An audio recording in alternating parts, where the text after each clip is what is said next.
The Palmer Memorial Institute, officially called the Alice Freeman Palmer Memorial Institute, was a school for African Americans founded in 1902 in Sedalia, North Carolina.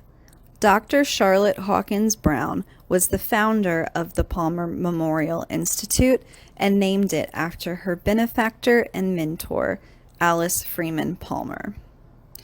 The Palmer Memorial Institute was originally operated in an old, rundown blacksmith shed, but despite the humble beginnings, it provided an academic and industrial education for local, rural African American youth for the better part of the 20th century. The Palmer Memorial Institute also ran a farm that provided agricultural training to its students and made it possible for those who were unable to pay tuition to work their way through school. By 1922, Palmer Memorial Institute became fully accredited by the Southern Association of Colleges and Secondary Schools, an impressive feat at a time when few African American high schools were available.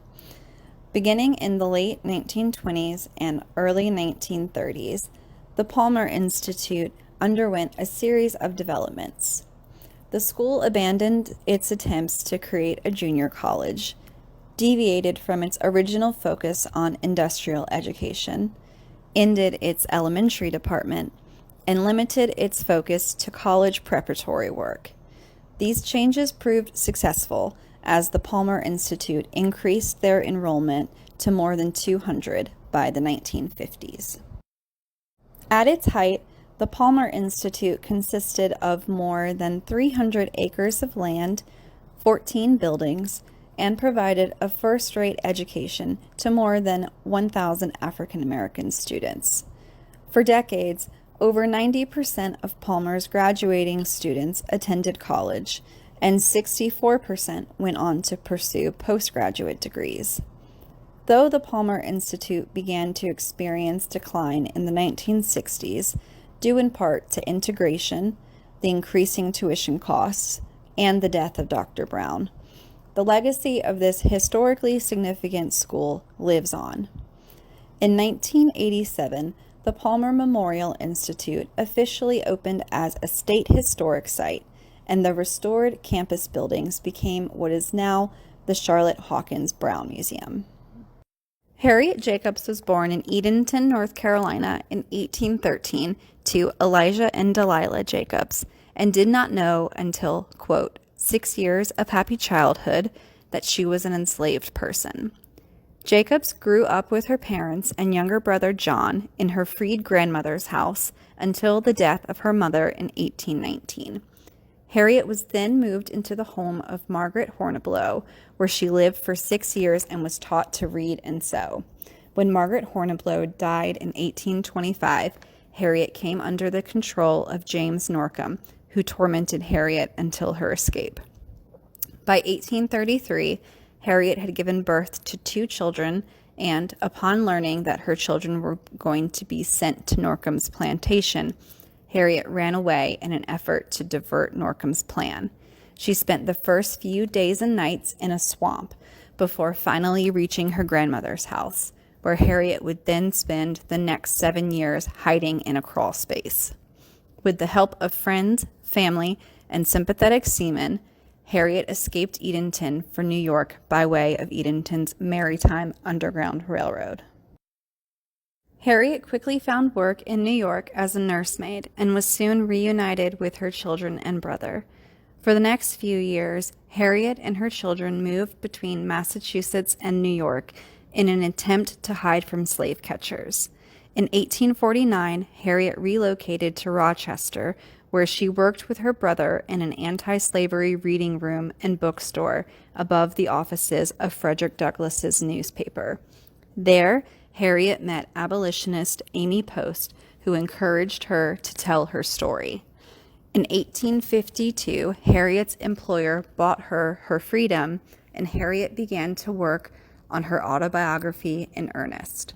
Her primary motivation in writing incidents in the life of a slave girl was to make white women of the North aware of the brutalities of slavery. In 1857, Harriet completed her book, An Incident in the Life of a Slave Girl, was published in 1860, making her the first woman to author a fugitive slave narrative in the United States. Her book was praised by the anti-slavery press in the United States and Great Britain, but it was quickly overshadowed by the burgeoning Civil War. The book was rediscovered during the Civil Rights Movement and was reprinted in 1973. Harriet Jacobs died in Washington, D.C. on March 7, 1897.